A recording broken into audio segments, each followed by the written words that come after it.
Dan schuift zij er weer in en dan schuift hij eruit. En we gaan luisteren naar Pieter Bas Kempen.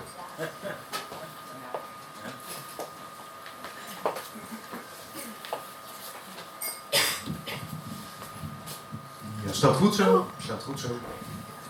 Helemaal goed.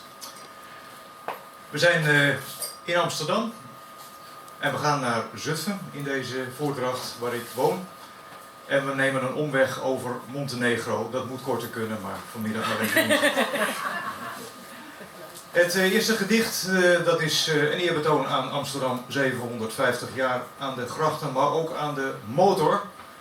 En daarmee ook aan degene die hier als vierde dichter uit het oosten vandaag had zullen staan, maar verhinderd is. Louis Radstaak. Groot liefhebber van het gemotoriseerde wereldje. Outlaw biker. Boven de grachtengordel raakt hij hard zijn versnelling en pedaal. Scheurt en sleurt de steile wand op smeedwerk met wilskracht uit roestvrij staal. Evenwichtig, mechanisch moment op de rug van de waterloop. Blijft het groeiend rubber hangen tussen rem en vrees en gas en hoop. Straatlantaarns en rondvaartboten houden hun stroom en diesel in. Als gespannen leer en spieren zetten op scherp een eagle en kin. Te midden van heer, prins, keizer zweeft, vogelvrij de motor die leeft.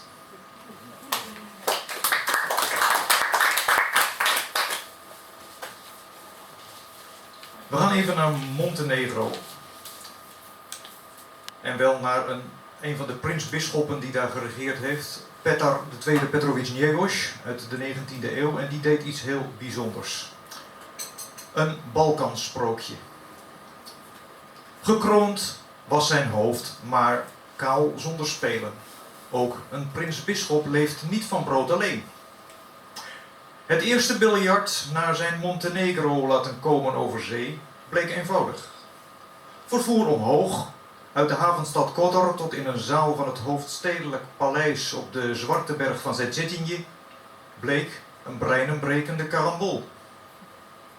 Toen meldde zich een vermetele helper, het onverveerd landelijk lastdier, de ezel, en trok het gevaarte aan 3 banden in opperste rust over alle toppen. 11 jaar nog bleef spelen, de dankbare vorst, en zijn ivoor tikte nog lang en gelukkig.